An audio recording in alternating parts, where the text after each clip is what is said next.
Hi, I'm Caleb Thompson, and I'm here with architect Ken Meffan in his beautiful home. A life-changing experience going to a smaller town there. And then part of it too was after college, which changed my direction in life basically. I lived in Malibu. It was a developer in Malibu, and he would um, buy. The concept was we were building mansions basically in Malibu, Okay. and we were the architects, but we could also build, not physically build it. We were kind of architect, and then we moved to superintendent, and we could construct the building, and that was one of the life changing experiences I've had also. Eventually, first of all, when I first started going to school, I was in engineering, Okay. and I guess I just didn't love all the math, so much. I like the art part better, and so a blend between engineering and art is kind of architecture, I think. So I kind of see it in your house. yeah, moved into that kind of field, Yeah. so probably art, Okay. In your work. core values, huh? Well, when I have a client that's open-minded, I'll do way more work than I really get paid for. Okay. If they're open-minded it, to different ideas and just architectural thoughts and Right. stuff like that. But I tend to get really frustrated when clients get too opinionated and when they want their stuff. Some architects are really Yeah. good at it. They just say, "You tell me what you want." But, Sure. but it frustrates me. Yeah. How do you manage that? 'Cause it seems like that's a common answer for. Oh yeah. Well, those that have the gold make the rules. And it's kind of hard sometimes to do houses for people that are like out of state. They don't realize that I kind of got to go see it. I got to feel it, and hang out there, uh, almost like Indians. Like if you were,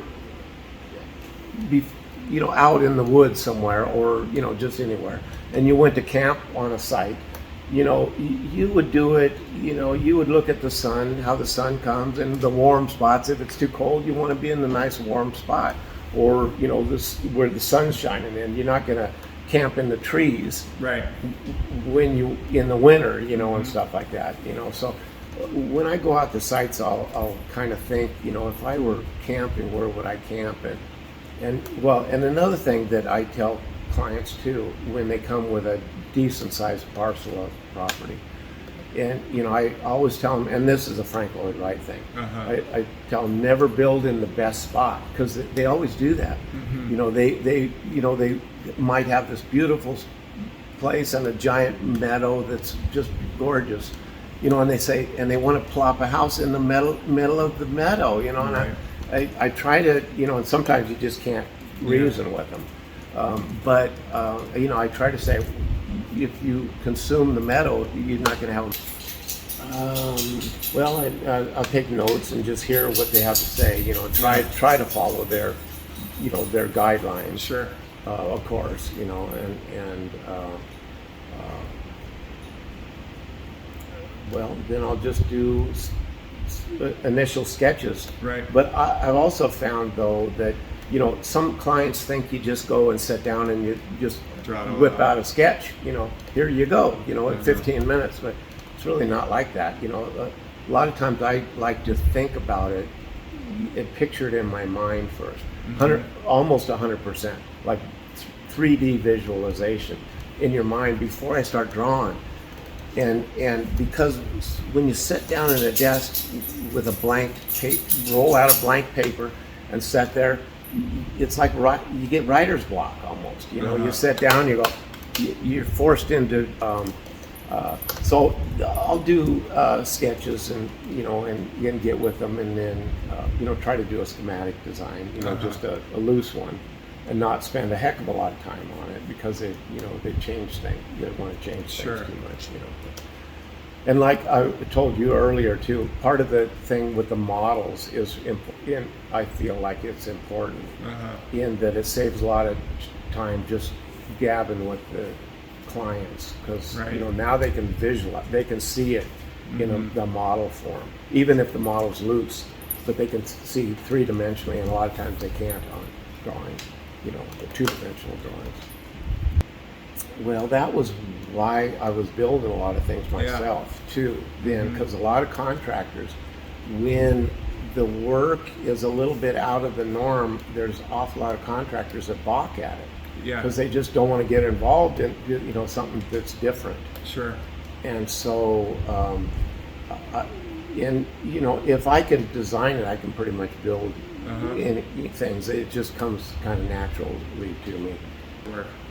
Well, I studied, the successful architects all the time, but there's only a handful of them that work that I really appreciate, and so yeah, there's a few, of the architects that I study that are pretty diligent in coming up with ideas, and Sure. of course, then the people like me will steal their ideas, even though I've come up with a lot of ideas myself. Fashion. Income is Nice. a tough one.